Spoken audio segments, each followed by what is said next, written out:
Welcome to today's edition of Layoff and Employment News by Employment Boost. Today's date is Thursday, September 21st, 2023.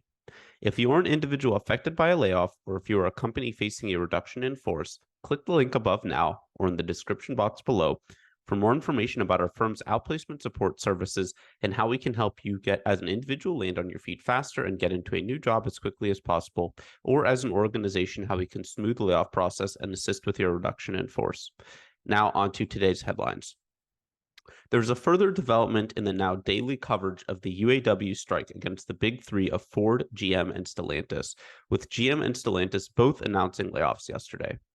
GM is laying off around 2,000 workers at its Fairfax Assembly Plant in Kansas, while Stellantis laid off 68 staff at a machining plant in Ohio and will probably lay off another 300 at factories in Indiana.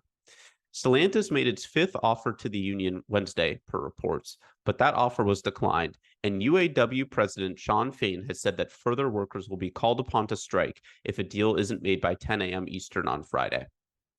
The John Deere Harvester Works plant in East Molina, Illinois, is implementing a layoff of 225 production employees as of October 16th.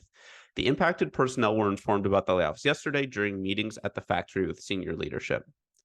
John Deere Harvester Works currently has around 2,300 employees, so this is a reduction in force of nearly 10%.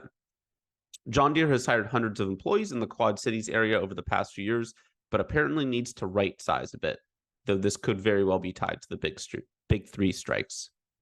Finally, the Maumee, Ohio-based automotive supplier Dana Incorporated has laid off 875 local employees, also due to the UAW strikes.